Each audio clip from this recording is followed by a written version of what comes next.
morning. It is 6:13 in the a.m. here on the east coast of Virginia in the U.S. of A. It is the 8th of May, 2025, and woot woot, I'm Beth. And this is my box. Woot woot. Anyway, yesterday I didn't say a whole lot because I didn't feel like saying a whole lot. I don't know. But I just wanted to show you, this is an example of my notes. My notes have notes on them, plus more notes after that.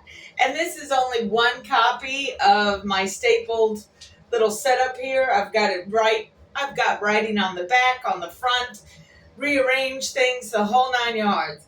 So Queen TTi is actually Tetisheri. See? That's her name right there. So Queen TTi, as I call her, because it's just easier for me to say,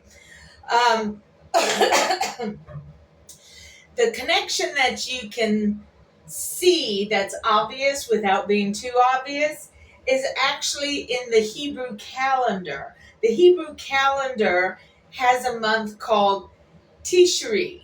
Okay, so it's at this time the seventh month in their calendar, when I think originally it was considered the first month in their calendar. It's a whole thing. I don't know all the ins and outs of it. All I know is this is what I got written down.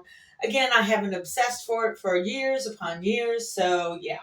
So Queen TTi, as I call her, she has the month that is a Hebrew month, which is the seventh month, which is Tetisheri, something like that. And basically, for those who are not Jewish and don't understand the flow of the Hebrew calendar, their calendar basically starts in our mid-month. So even though it's the Queen TTi's month, or Tetisheri's month, is the seventh month of their calendar, they start their calendar in the halfway point of our normal calendar, our Gregorian calendar. Okay, so the seventh month in the Hebrew calendar starts halfway through September, then goes halfway through October. Okay, that's the month, half of September and half of October. All right, and that's where the Rosh Hashanah is. That's the time they celebrate Rosh Hashanah, which is pretty much the head. You're celebrating the head, which makes perfect sense when you get into the theology of it all. Yeah, so what that also means, when you break it down to Egyptian calendar dates, that puts this seventh month, according to the Jewish calendar, that puts it right between the end of the flood season for the Egyptian calendar and the beginning of the growth season, because most of Egyptian thought processes contain the Nile. So the Nile has a time frame in which every year it floods. So they just call those, I believe it's 4 months worth of time, the flood season. And then after the flood season is the growth season, because the floods bring in all the nutrients from upriver, so to say. And then when they flood, they deposit all of that good nutrients onto the soil, in which it's great land to seed, so you can grow things and farm it. So that's awesome. So anyway, according to my notes, Queen TTi's children married, okay, and it was her daughter who married her son. It's a whole religious thing that takes place. I think they were a bit lost with marrying each other as far as brother and sister is concerned. However, they were following the religion of Isis and Osiris, who married each other. So they're just doing the religious thought process. Okay, that part is kind of creepy, but if you get over it, just to look at what's here, it's much more important. So anyway, she married her brother, say Quinere, okay, and her name was Ahotep, and she was a queen. Um, anyway, her husband, who is also known as Teo, um, he was killed in battle. So, like her mom before her, Queen TTi, she had to rule while her son was getting older because he was too young to rule at the time. So you had Queen um, Ahotep, and then after Queen Ahotep had a daughter and a son named Kamos, or anyway, her daughter was Amos Nefertari. Now, Amos Nefertari, which would be TTi's great granddaughter, or great granddaughter, not even great, just granddaughter. Okay, so Queen TTi's granddaughter, Amos Nefertari.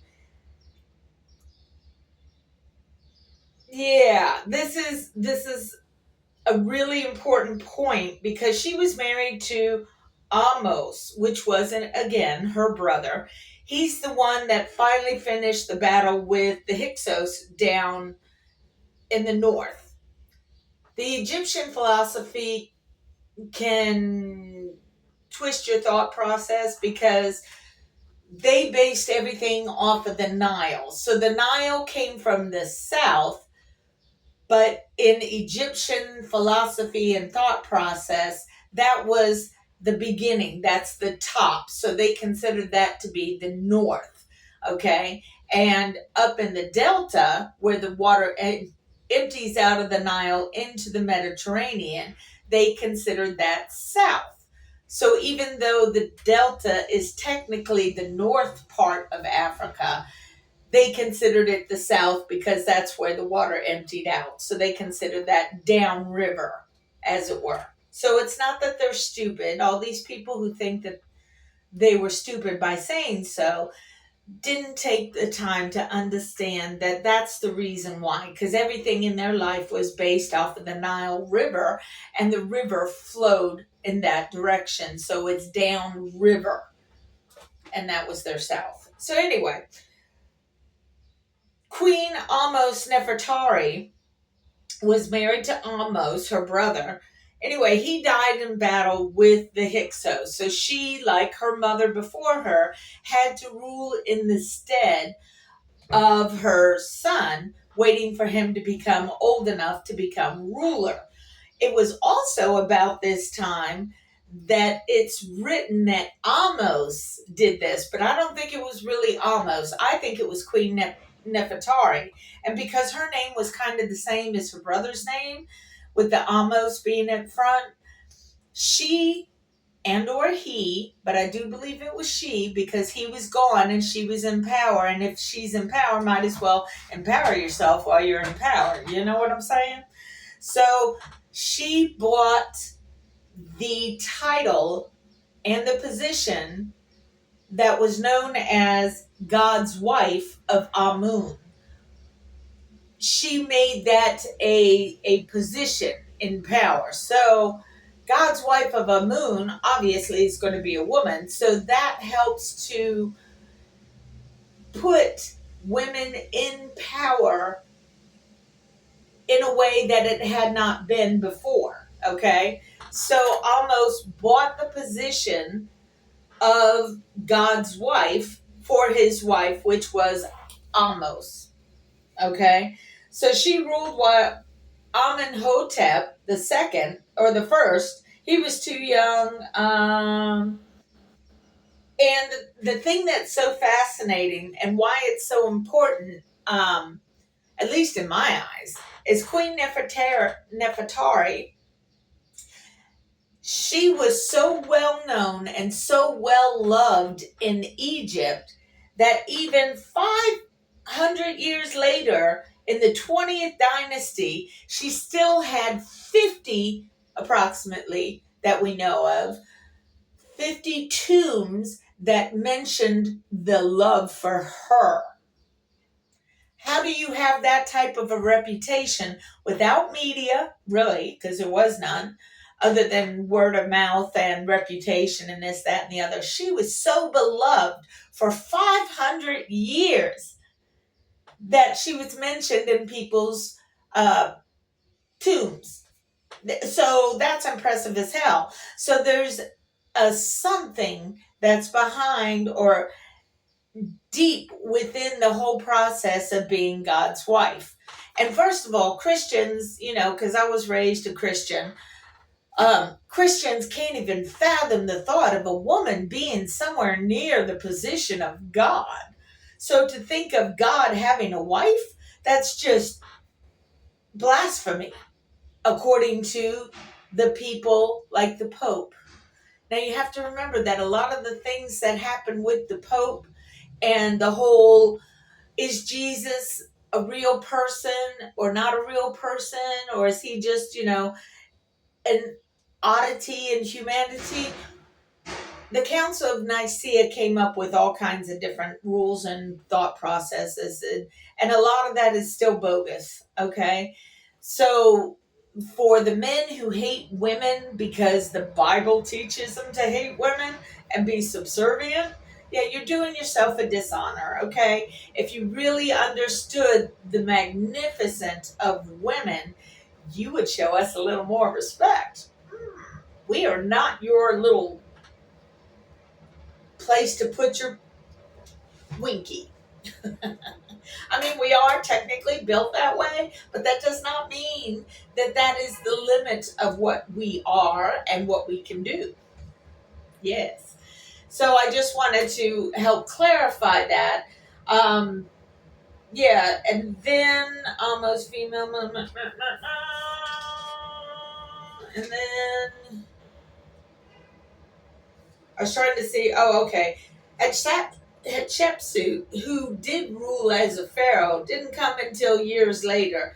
She came along in 1503 is when she started ruling, I believe. And Queen Tetisheri, or TTi, as it were, she was there around the time of 1570. And when you're doing BC, the date is bigger the older you go back. So with Queen TTi, she was around the 1571 mark, and Hatshepsut came along in 1503, around that time frame. So you're talking almost 70 years. So Queen TTi could have still been alive, or she could have passed on at that point. There's barely a record of her at all, so we don't know. But she raised her daughter, Ahotep. Ahotep was the grandmother of Hatshepsut. Well, no, not really, because they can't figure out. Because when you get to Tuthmosis, everybody's familiar with King Tut. Well, King Tut's full name is Thutmosis. Okay, so yeah, and he came along in 1342. So we're talking 200 years before King Tut. All kinds of stuffings was happenings. Yes. And when Hatshepsut um, started to rule, she started to rule with her father, I believe, in the beginning. But anyway, she was like 12 years old when she started ruling. Okay? And just so you know, God's wife, highest ranking, basically a priestess. Yeah.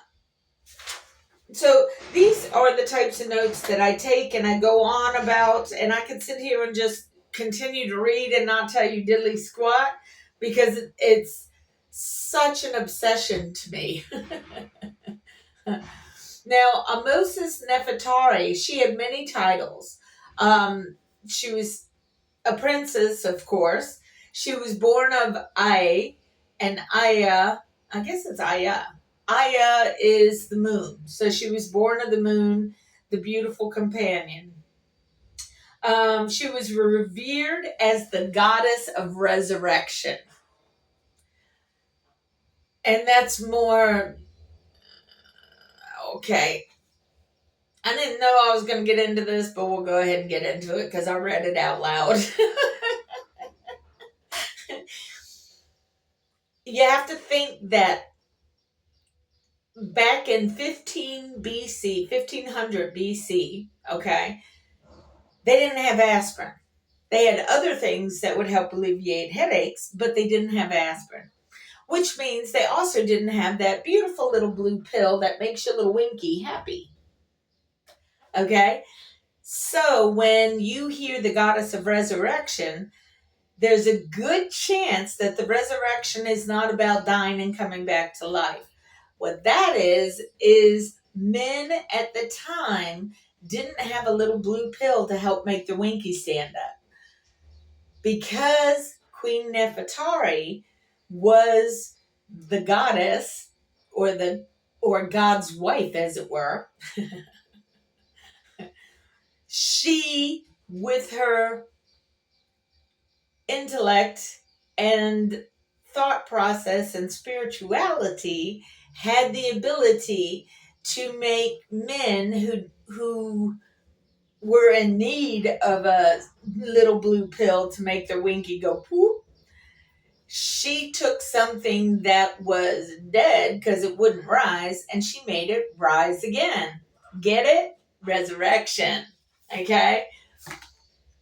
That is a real thing. I know because I kind of experienced it in a different realm, but it made somebody very, very happy because they thought their little winky couldn't come back to life unless there was a blue pill involved. And I demonstrated to them that that's not the case. And then, of course, because society is the way that it is at the moment, they continued on their little way, doing their little thing, and I just went a different route. It's so real that it's kind of scary at the same time, but men are very fascinated by it because it involves their winky. Whenever you do anything that talks about their winky and to help their winky stand up at, like a good little soldier, excuse me, like a good little soldier, yeah, then they're into it. They don't want to give respect to the woman, but they're into the whole thought process of, ooh, somebody can help me without having to have a little blue pill. Oh. But now you can see why she was talked about and revered. And that's only one of the aspects of being God's wife. Okay, there's a whole lot more to it, but I don't want to get into too much of that at this point because that would take me a whole lot longer. But to be revered for 500 years after your death, that's impressive. That's impressive. And it had nothing to do with news sources or anything like that. That was the reputation she built while she was alive. And she too, also, just like her mom before her and her grandma before her, had to rule while their child was too young to rule. So she became a queen regent, as it's declared. So, let me see. Oh, I did want to say that I didn't look it up, so I'm not 100% sure. But when I was talking about the Nile River and the menorah being the map to the land of Eden or the Promised Land, when I was talking about the construction of the menorah, I believe it's not in the Bible per se. I believe it's in the Tanakh. And the Tanakh is kind of a Bible. It's more or less the rules and regulations of the Jewish people, from my understanding. I may be slightly off, but I think that that's where the actual instructions are in how to build the menorah, or how it should be built in the menorah. Oh, I thought I messed. All right, one minute. Okay. yeah, so I just wanted to help clarify a little bit of that with uh, Torah. Okay. All right.